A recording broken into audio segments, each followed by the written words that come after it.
¿Qué tal? Bienvenidos a Club de Prensa. Es un gusto estar con ustedes el día de hoy. Hoy, en reemplazo de Juan Carlos Iragorri, que es el director y el presentador de este programa, soy María Luisa Rosell, y es un gusto darle la bienvenida a los invitados al programa del día de hoy. En primer lugar, a Jan Martínez Arens, el jefe de la corresponsalía del diario El País de España. Bienvenido. Hola, ¿qué tal? Raquel Godos, de la agencia de Noticias EFE. Bienvenida también. Gracias, María Y Juan Luisa. Carlos Hidalgo, del Instituto Cato. Buenos Gracias días. también, analista costarricense.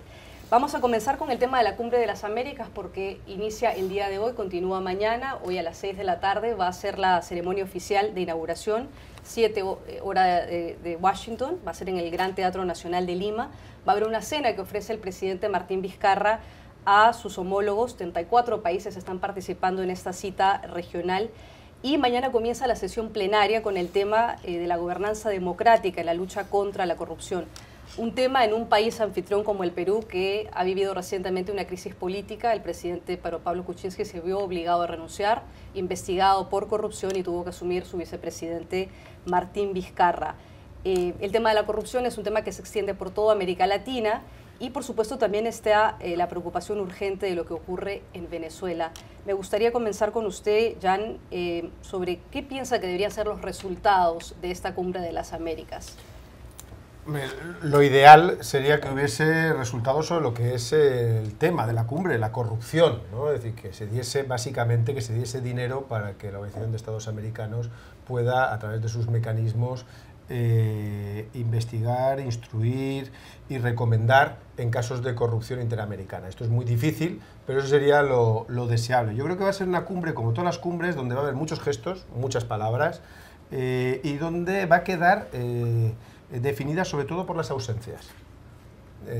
A diferencia de lo que ocurrió hace 3 años, que la cumbre se centró en el saludo que se dieron Obama y Castro y que escenificó el deshielo entre ambos países, aquí tenemos la ausencia notable de Trump y la ausencia notable de Maduro. La ausencia de Trump fue justificada por la inminencia de un ataque a Siria que no ha ocurrido y que yo creo que a la postre revela un poco el desprecio que siente Trump por Latinoamérica y su capacidad para prescindir de una cumbre de enorme importancia. Hay que recordar que el ataque del año pasado a Siria, él estaba en su mansión de Florida y no alteró su agenda.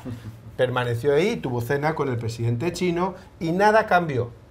Podría haberlo hecho perfectamente, y más cuando estamos viendo que todavía no ha habido ataque. Y la segunda ausencia, que yo creo que es posiblemente más importante, es la de Maduro, porque es la señal de que el régimen chavista cada vez está más solo.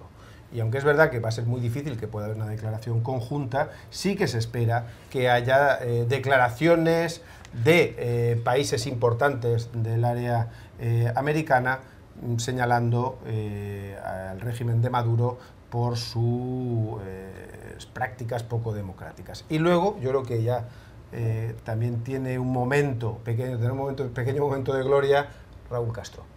Esta es su última cumbre. Es verdad que acude en condiciones muy distintas a las de hace 3 años, donde él era el protagonista con Obama. Es una cumbre crepuscular para él, pero es su despedida de los escenarios internacionales. Es decir, hay un canto de cisne y tiene ese interés en alguien que siempre ha sabido manejar muy bien su exposición mediática. Y sobre todo porque la próxima semana va a haber traspaso de poder en Cuba, Efectivamente, entonces claro, es importante. Raquel, un grupo de expresidentes va a estar en la Cumbre de las Américas. Ellos conforman lo que se conoce en la organización IDEA, Iniciativa Democrática de España y las Américas. Entre ellos está la expresidenta de Costa Rica, Laura Chinchilla. Y básicamente la presencia de estos expresidentes es para evaluar el tema de Venezuela. Una de las cosas que ellos están proponiendo, entre otras, es desconocer los resultados de las próximas elecciones en Venezuela y ampliar las sanciones contra el régimen venezolano. Y, por supuesto, ayudar en el tema de la asistencia humanitaria y la crisis migratoria que tiene en este momento Venezuela. ¿Cree que habrá algo sobre Venezuela importante y consistente en la Cumbre de las Américas? Hombre, resulta complicado que algunos de los países puedan adherirse, ¿no? Bolivia no creo que esté muy por la labor de sumarse a ese tipo de pronunciamientos, pero sí creo que por lo menos debería haber un acuerdo general en el que los países más afines ideológicamente a Maduro no pueden negarse, que es la cuestión de los refugiados en la región. Creo que más allá de lo político, una de las urgencias es atajar o intentar abordar esa crisis humanitaria, porque es lo que es una crisis humanitaria que está desbordando la región por Brasil y por Colombia, e intentar generar un marco de ayudas, acordar cómo se puede generar ese fondo de inversión para intentar ayudar a esos países que están recibiendo de forma masiva a los refugiados venezolanos e intentar paliar ese sufrimiento de esa gente. Creo que la segunda cuestión a nivel humanitario es intentar buscar un mecanismo para que la ayuda internacional pueda llegar a Venezuela, para que la gente que todavía está dentro reciba la ayuda de los países que quieren ayudar a Venezuela o a los venezolanos, no tanto al gobierno, sino a la gente que está sufriendo por falta de desabastecimiento, por falta de medicinas. Bueno, es un drama, ¿no? Y luego ya a nivel político me parece más complicada la cuestión, pero sería todo un éxito bajo mi punto de vista que lograran un acuerdo a ese nivel, ¿no? Al nivel de generar un apoyo internacional que acompañe a los países fronterizos en la crisis de refugiados venezolanos. Juan Carlos, ¿qué debería definir la Cumbre de las Américas? Yo no recuerdo, y me corrigen si estoy equivocado, pero yo no recuerdo que de estas cumbres salga nunca nada sustancioso o importante. Son, claro, para la foto, tomarse una foto en Guayabera y salir saludando, pero más allá de eso, dígame exactamente en qué cumbre. Mira, sí, en la cumbre de Panamá se logró este acuerdo que luego fue implementado, y podemos recordar que la cumbre de Cartagena del 2012 fue un momento crucial en las relaciones hemisféricas. No, nada de eso. Más bien, la primera cumbre de las Américas, que fue en Miami, creo que fue en el 95, ahí sí se habló un proyecto bastante concreto, que era crear un área de libre comercio de las Américas, que luego fue enterrado oficialmente en la cumbre de las Américas de Mar del Plata del 2003, cuando finalmente Néstor Kirchner en ese momento, pero también con Hugo Chávez y Lula, dijeron, nuestros países no van a apuntarse en esta iniciativa yanqui, y es ahí entonces donde se le puso más énfasis, Washington le puso más énfasis a negociar tratados de libre comercio bilaterales con Centroamérica, con Perú, con Chile, con Colombia y con República Dominicana, Panamá también. Así que yo no tengo mayores esperanzas de esto. Ahora bien, hay cosas que se pueden ver, ¿verdad? A mí lo que me interesa mucho es el tema de Raúl Castro, porque las circunstancias de su participación han cambiado 180 grados. Hace 3 años le pusieron la alfombra roja en Panamá y vimos escenas detestables de turbas castristas apaleando a disidentes en las calles de Panamá, con la complicidad incluso de la policía panameña, que no intervenía. Foros que eran interrumpidos por turbas castristas con golpes y demás. Me gustaría ver si eso se repite en esta cumbre, porque hace 3 años ocurrió y el silencio fue generalizado entre los demás países de América Latina, porque esos eran los años en que todavía los presidentes iban en procesión a besarle el anillo a los Castro. Ahora ya como que eso ya ha cambiado, ya hay una actitud más crítica de las dictaduras. Está la gran ironía de que se desinvitó a Nicolás Maduro por destruir la democracia en Venezuela, pero se le volvió a invitar a Raúl Castro, que ciertamente no es un demócrata, y que es el titiritero de Nicolás Maduro. Nicolás Maduro lo único que está tratando de hacer es imitar el modelo cubano en Venezuela. Así que me llamará mucho la atención cuál va a ser la interacción de los presidentes latinoamericanos hacia Raúl Castro. ¿Será diferente? Y si se repiten esas escenas lamentables en las calles de Lima, porque efectivamente va a haber, ya están en Lima desde hace varios días grupos de disidentes cubanos, y sabemos de que las turbas oficialistas, las turbas castristas no andarán muy lejos. Lo que también hay es, según veo en informes que llegan desde Perú, protestantes chavistas. Hay como un centenar de protestantes chavistas que han llegado a las puertas del lugar donde se está realizando la Cumbre de las Américas para expresar su apoyo a Maduro. Bueno, vamos a cambiar de tema, vamos a dejar el tema de la 8ª Cumbre de las Américas para hablar del TPP, a propósito de que el presidente Trump ordenó a los altos funcionarios de la administración a que se reincorporen, o la posibilidad de que Estados Unidos se reincorpore a la Asociación Transpacífica conocida como TPP, un acuerdo comercial que alcanzó la administración anterior y que incluye a países de América Latina, entre ellos a Perú, a Chile, a Canadá y a México. Australia, Brunei, Malasia, Nueva Zelanda, Singapur y Vietnam también son parte de este acuerdo, Japón también.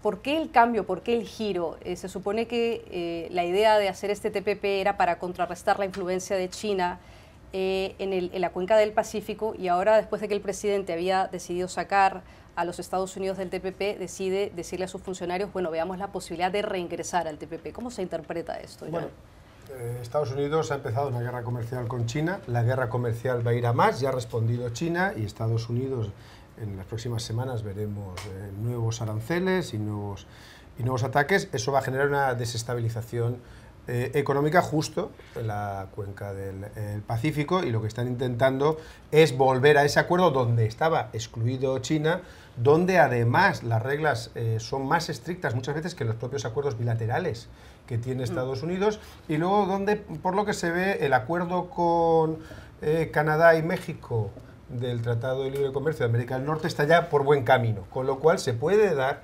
la condición para una vuelta de Estados Unidos si lo que se les ofrece les vale para la estrategia que tienen pensada, que básicamente es de doblegar a China. Dicho esto, que tiene sentido político, lo que queda al descubierto es el sinsentido político que tuvieron al salirse del acuerdo del Pacífico. Es decir, es un error en toda regla que muestra un poco cómo funciona la administración Trump, ¿no? Que se mueve por impulsos del presidente, que muchas veces es incapaz de adoptar una postura reflexiva ante temas muy graves. Lo hemos visto en el territorio económico, lo hemos visto con México, lo hemos vivido esta semana y lo seguimos viviendo en el caso de Siria. Es decir, a fin de cuentas, el error posiblemente estuvo en el primer paso. Ahora, con lo que quiere hacer Estados Unidos, este es un paso lógico, pero que bueno, habrá que ver si lo llegan a buen fin, porque también nos cabe la posibilidad de que aquí a una semana Trump, por cualquier motivo, le dé la vuelta y en un tuit desbarate esta nueva posición americana. Trump hizo del tema comercial un tema de campaña, mostró su firme oposición desde que era candidato a la presidencia, y nuevamente cuando ya llega a la presidencia decide salirse del TPP. ¿Cómo se interpreta este giro y este cambio de política, aparentemente? Bueno, tiene que ver con que, como decía Jan, las decisiones que toma a golpe de tuit no son reflexivas, no han tenido una reflexión previa y no se da cuenta del impacto que tienen. También tiene que ver con lo que hablamos siempre sobre su manera de apelar a la base más dura de sus votantes, ¿no? Tiene esa mezcla de ambas cosas. Seguramente alguien le haya dicho, oiga, es que con esta postura de aislacionista que está tomando respecto a China, respecto al NAFTA, saliéndose del TPP, no nos van a salir las cuentas, nos vamos a quedar solos en el terreno comercial, por mucho que lo queramos. Estados Unidos es una gran potencia, pero los 11 países restantes que están en el TPP juntos acordaron seguir adelante con el acuerdo transpacífico pese a la salida de Estados Unidos. ¿Usted es consciente de lo que eso puede implicar? Entonces me imagino que algún asesor muy concienzudo y paciente le habrá explicado las consecuencias de salirse del TPP y ahora está repensando qué hacer. La cuestión es cuáles son las condiciones que él quiere, porque es un poco, se hace a mi manera o no se hace, ¿no? Esa es la postura que tiene Trump en casi todas las cuestiones internacionales. Y bueno, no sé hasta qué punto los países del Acuerdo Transpacífico están dispuestos a modificar un acuerdo que ha llevado años conformar, que tiene que ver con un montón de intereses distintos, de una cantidad de realidades muy diferentes, aunque les una la cuenca del Pacífico, son países muy diversos, con recursos naturales muy distintos. Los intereses son muy variados, con lo cual no sé hasta qué punto están dispuestos a ceder mucho más solamente para cumplir los caprichos de Trump, porque tiene que ver un poco con esa manera de ser que tiene tan infantil, ¿no? Así que, bueno, veremos a ver cómo termina esa negociación. A mí particularmente, Juan Carlos además, pero con el tema del NAFTA me ocurre un poco lo mismo. Él quiere cambiar las condiciones y luego cuáles van a ser realmente los cambios, ¿no? Cuando se sienta a ver cuáles son las condiciones reales de un acuerdo comercial y dice, pues en realidad no podía cambiar tantas cosas como hubiera querido. Pues creo que le va a pasar un poco lo mismo con el TPP. Juan Carlos. Del ahogado sombrero, decimos en Costa Rica, si algo positivo podría salir de esta guerra comercial con China es efectivamente que Estados Unidos reconsidere su participación en el TPP. Era un acuerdo importante, no tanto por sus consecuencias económicas, y para esto hay modelos comerciales, modelos económicos que habían estimado cuánto ganarían como porcentaje del PIB las diferentes economías. El país que iba a ganar más de este TPP era Vietnam, curiosamente.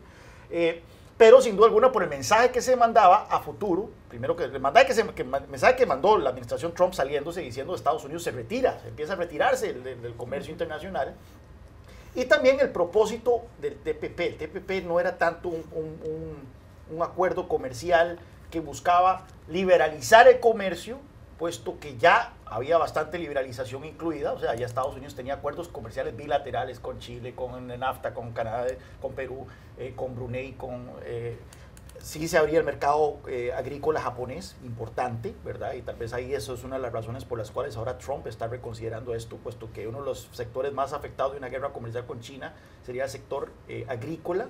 Entonces probablemente le están diciendo, si estuviéramos en el TPP tendríamos el mercado japonés como alternativa. Y se adoptaban reglas. Lo importante de esto era precisamente el tema de las reglas. El TPP estaba diseñado para hacer un acuerdo comercial entre estos 12 países, pero abierto a que otras naciones se incorporaran. No estaba Corea del Sur, por ejemplo, no estaba Indonesia. Entonces la idea era que otros países se fueran incorporando, Colombia, pero también estaba abierto para China. O sea, la idea original de este TPP es de que China eventualmente se incorporara al TPP, pero asumiendo las reglas del juego que ya había puesto Estados Unidos. Y esa era la jugada maestra, ¿verdad? Que el futuro de la relación comercial transpacífico se jugara con reglas puestas por Estados Unidos. Entonces fue eso el absurdo de la decisión de Donald Trump, salirse y dejarle la cancha abierta a los chinos para que sean ellos los que pongan entonces las reglas del juego, que sabemos que no son muy limpias. Pero ahora, bueno, lo interesante de esto es, como menciona Raquel, ¿qué tan interesados estarán los demás países en renegociar esto? Porque eso fue un parto en el monte. Eso duró años de negociación y no va a ser tan fácil. El TPP revisado, que ya ha empezado a entrar en vigencia, ya ha empezado a ser ratificado, es un TPP bastante distinto de lo que se negoció con Estados Unidos. Se sacó todo el capítulo de propiedad intelectual, que es uno de los temas que más le interesa a Estados Unidos en estos acuerdos comerciales. Así que llegue la administración Trump a decir, bueno, tenemos que meter todo esto otra vez y a renegociar otras cosas que probablemente Trump va a querer renegociar, porque el gran pecado del TPP es que lo negoció Obama y Trump no va a querer apoyar nada que Obama haya impulsado. Entonces, eso no va a ser tan fácil como se presenta, pero ojalá que efectivamente Estados Unidos reconsidere esta posición. Tiempo para una pausa comercial, ya regresamos al programa. ¿Qué tal? Volvemos al programa para hablar ahora de James Comey, el exdirector del FBI, que ha publicado su libro. El libro sale la próxima semana. Algunos medios ya han tenido una copia de ese libro. El Washington Post obtuvo una copia. El libro se titula Una lealtad más alta, verdad, mentiras y liderazgo. 304 páginas, Jan, que publica el exdirector del FBI, donde detalla sus relaciones con el presidente, sus contactos con el presidente, sus conversaciones privadas con el presidente Trump. Según el diario, el libro de James Comey se refiere, entre otros temas, a la obsesión que tenía Trump con el dossier compilado por el ex oficial de inteligencia británico Christopher Steele. Comey describe a Trump en los siguientes términos: como un mentiroso congénito y un líder poco ético, desprovisto de emoción humana e impulsado por el ego personal. Y la cadena ABC este domingo va a publicar una entrevista exclusiva con James Comey. Ya hay partes de esa entrevista que se han difundido el día de hoy a través de un noticiero de la cadena, y hemos escuchado, por ejemplo, al exdirector del FBI referirse al presidente Trump como que le recordaba a la mafia, como que le recordaba a un mafioso. Y por supuesto el presidente Trump también ha respondido los comentarios de Comey, y a través de su cuenta de Twitter ha dicho lo siguiente: James Comey es un probado mentiroso, filtrador de información. Virtualmente todos en Washington pensaban que lo debía despedir, y fue despedido efectivamente. Él ha filtrado información clasificada que no debería haber sido el caso, debe ser procesado. En fin, ¿qué piensa usted primero del hecho de que Comey salga en público? Él ha sido un director del FBI, a hacer estos comentarios del presidente en esos términos, y que escribe un libro sobre el cual él va a ganar dinero, ¿no? Yo creo que es la guerra. Ahí lo que hay, estamos es ante la escenificación de una venganza. Comey fue despedido de una forma altamente polémica. Hay que recordar que los directores del FBI son elegidos por mandatos de 10 años y solamente una vez antes en la historia del FBI había sido despedido un director, lo fue por Bill Clinton, y por un asunto de mal manejo del dinero, aquí fue por una cuestión de investigación. Trump no estaba conforme con la investigación que estaba llevando Comey de la trama rusa.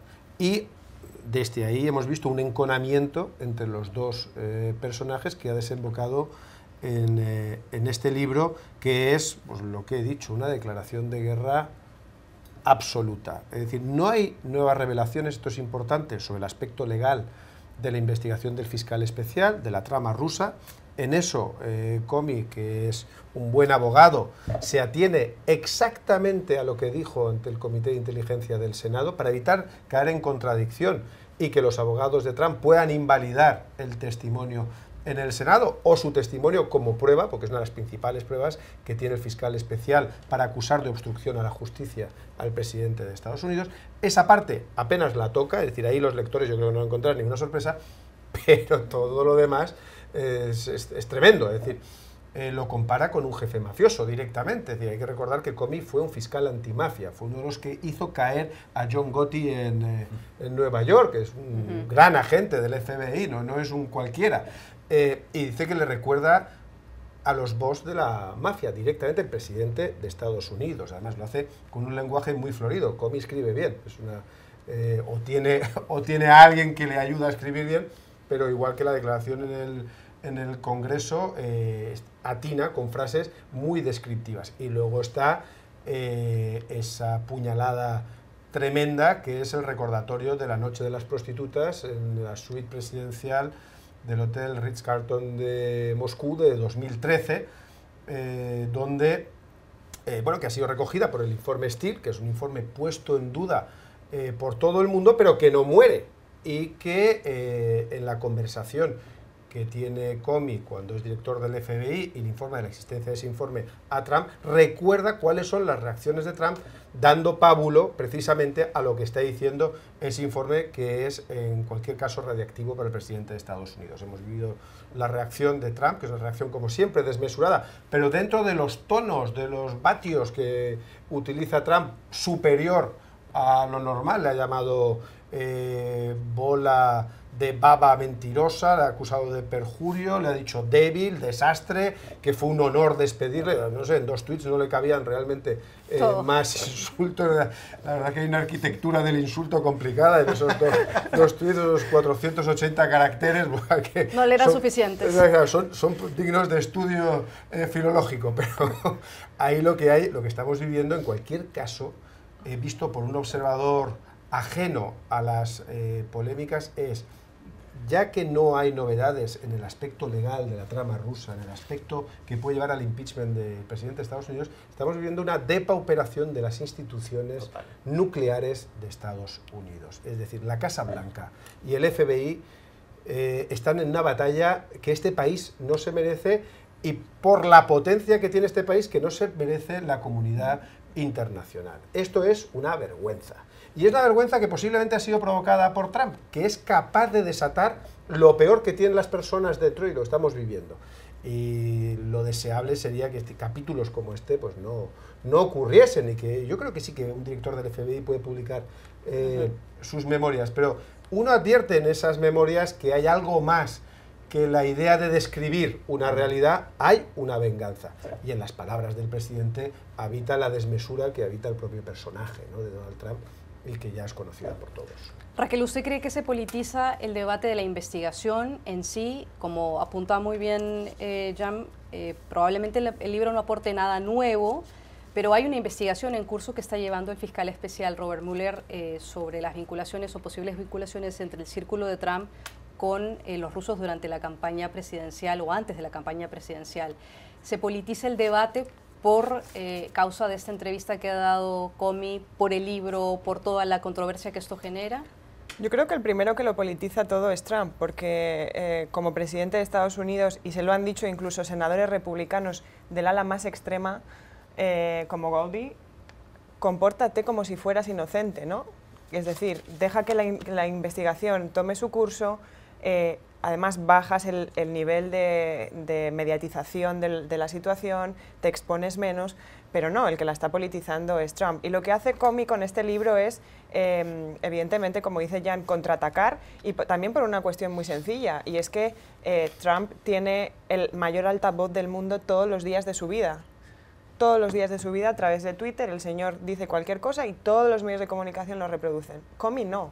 Comey es un señor que, bueno, ha tenido un cargo muy importante como jefe del FBI, una dilatada carrera, pero los micrófonos no están abiertos para él todos los días. Entonces, decide tomar las riendas de la situación, escribir un libro al respecto, volver a sacar a la luz ese relato que es realmente espeluznante, ¿no? Ese intercambio en el que le pide esa lealtad sin precedentes para una cuestión de división de poderes, ¿no? Y ahí está la clave, que es lo que decía Jan sobre la debilidad de las instituciones. Si algo debería definir a este país o ha definido a este país es su capacidad de separar el poder judicial del poder ejecutivo, cómo el Congreso equilibra también esas fuerzas, y se está cargando uno de los mayores distintivos de este país, que es la capacidad de analizar quiénes son los malos, ser justos, y todos estos valores con los que se vanaglorian apelando a la Constitución, pues los está destruyendo a golpe de tuit con 480 caracteres. Entonces creo que lo que hace Comey también tiene que ver con una cuestión patriota. Esta gente está educada y entrenada en un fuerte sentimiento hacia la patria y de lealtad al Estado. Y yo creo que él en el fondo tiene como también ese punto de la venganza, pero también como una cuestión de que él siente que es responsable de contar lo que ha pasado para que se haga justicia, ¿no? Es significativo el hecho de que hace unos meses, cuando despidió también de una forma muy civilina Trump a McCabe, porque no fue el fiscal general, fue algo ordenado evidentemente por Trump, el subdirector del FBI, que estaba a 2 días de jubilarse, Comey salió en Twitter a decir, bueno, dentro de poco vais a escuchar mi historia, y se refería a este libro que ya estaba anunciado. Pero no solamente Comey contraatacó, o sea, Brennan, ex jefe de la CIA, tuvo unos tweets durísimos hacia Trump, cuando casi todos los líderes o exlíderes de la comunidad de inteligencia y de investigación de Estados Unidos, de los departamentos de justicia, el propio Rosenstein, que ahora está en el punto de mira, son quienes están con, digamos, las zarpas sacadas para defender lo que ellos consideran que es el Estado de Derecho, la independencia judicial. Hay un verdadero problema, ¿no? Juan Carlos. Sí, 2 puntos. Primero, resaltar el término que empleó Jan, porque me parece que es muy preciso para lo que está ocurriendo en Washington en estos últimos 15 meses, que es la pauperización institucional. Esto pasó de ser el pantano a ser una porqueriza. Y estamos efectivamente ya con un nivel de saturación, de polémicas y de dimes y diretes que le están haciendo mucho daño a instituciones, primero por supuesto la más importante de todas, que es la presidencia de los Estados Unidos, pero que también vemos que está afectando a otros ámbitos del gobierno federal.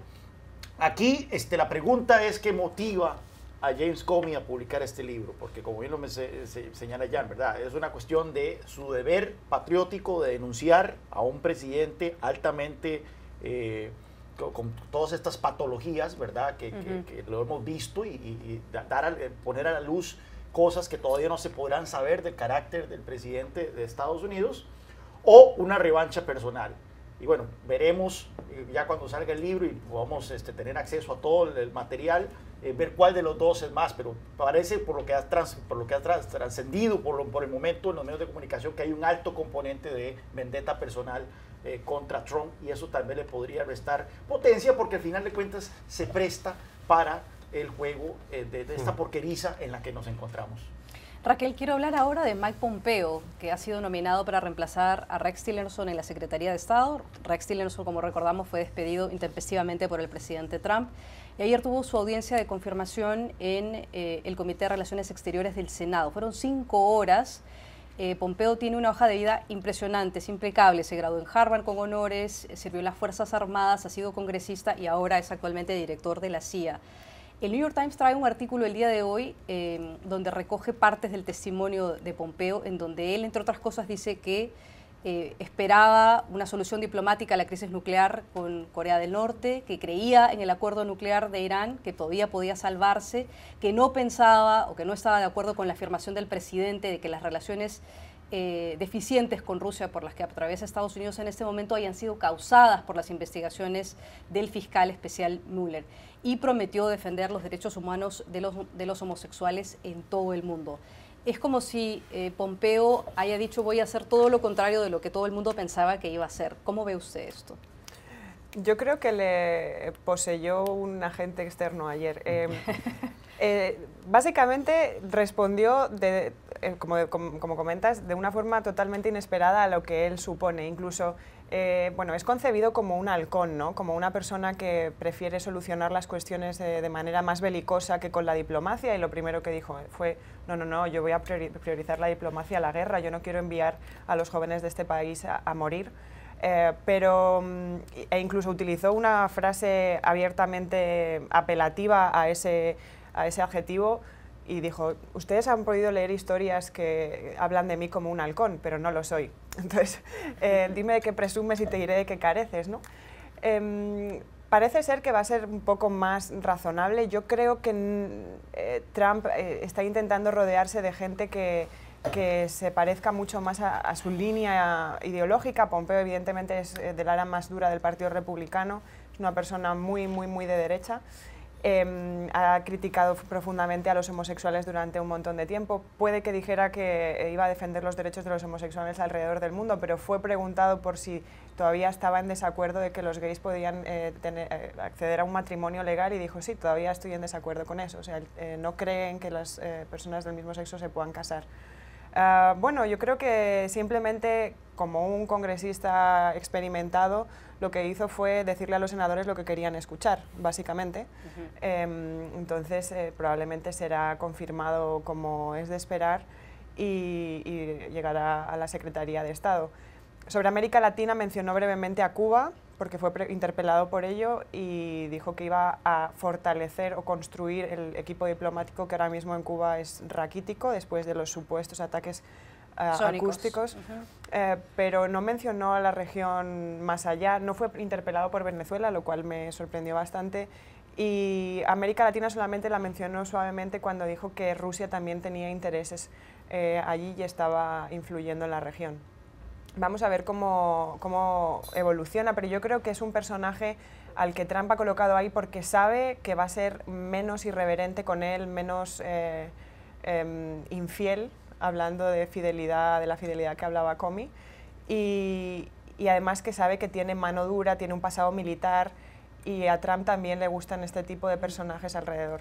Y se supone que tienen que llenar una serie de espacios que están vacíos, que el Departamento de Estado tiene vacante y que no han confirmado todavía para ningún puesto, incluyendo América Latina, ¿no? Sí, él hablaba también de que buscaba un fortalecimiento del Departamento de Estado, porque no solamente en puestos altos, sino también en puestos regulares el Departamento de Estado está bajo mínimos, pero eso no es tanto, no responde tanto a la capacidad de Pompeo de llenarlos, es que la gente se está yendo porque le cuesta ser afín a ese tipo de políticas.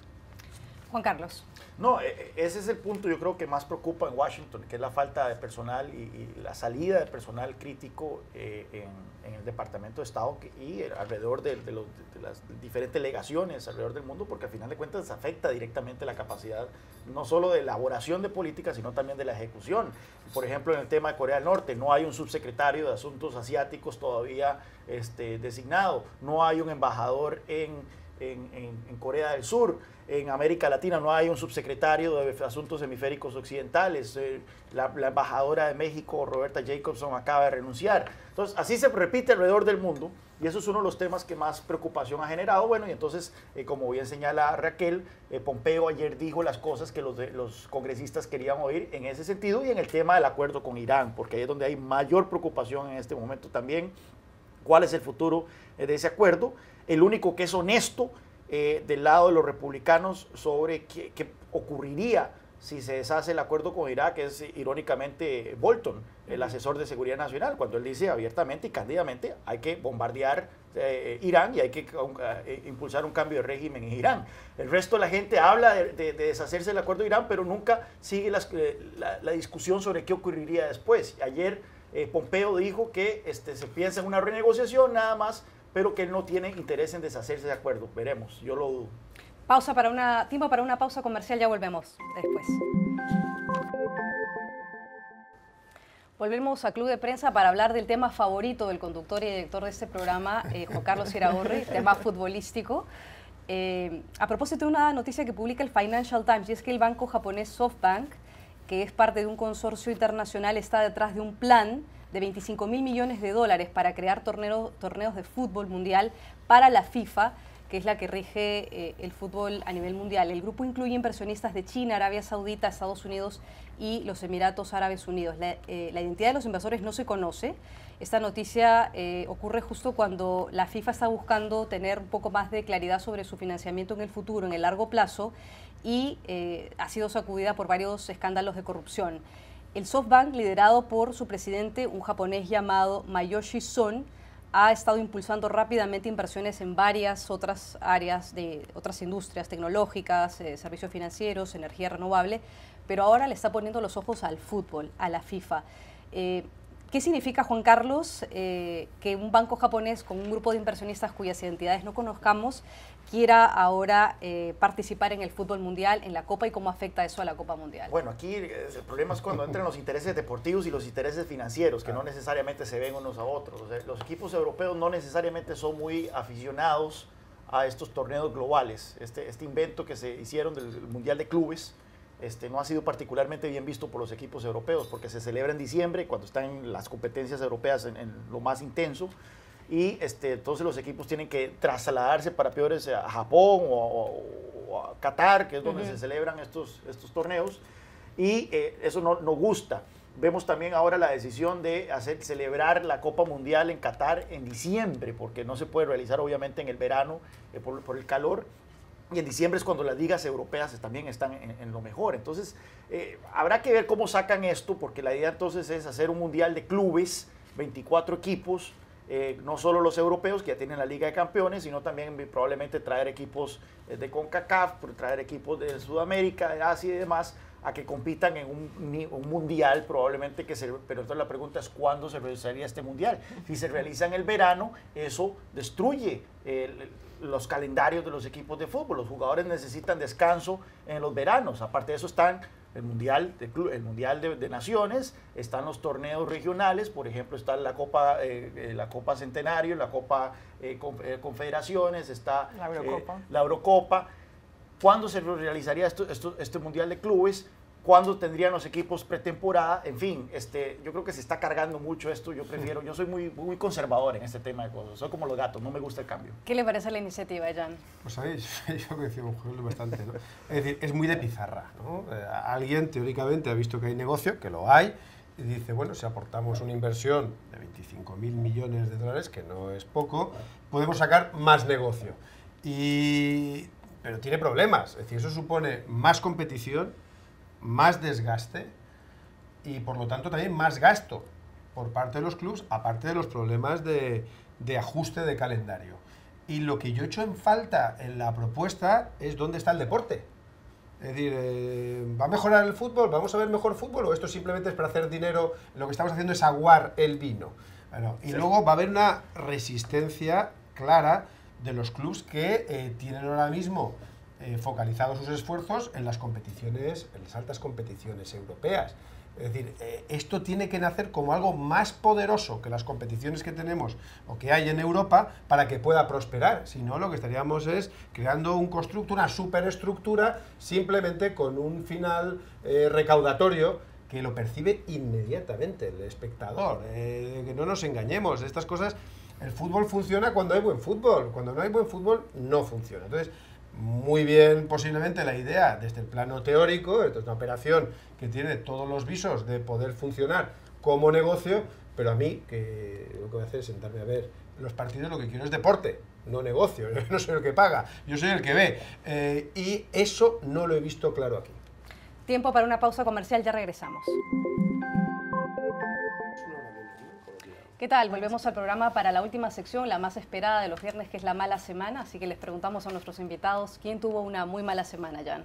Yo creo que una pésima semana, aunque ya esto es un histórico, casi permanente es la que tuvo Bashar el-Assad, por el ataque al enclave rebelde de Douma, por el supuesto uso de armas químicas contra la población civil y por luego impedir la entrada inmediata de observadores internacionales que pudieran determinar qué es lo que ha ocurrido aquí. Bashar el-Assad ha mentido otras veces, su palabra ya vale muy poco, él niega los hechos, pero parece que las pruebas apuntan en la dirección contraria, y él mismo y su régimen se han vuelto ya no solo un factor de inestabilidad, sino una vergüenza mundial e internacional. En la guerra siria han muerto ya más de 300.000 personas, hay 10 millones de desplazados y este dictador sigue utilizando las armas químicas y sigue perpetrando matanzas. Raquel, que tuvo una mala semana.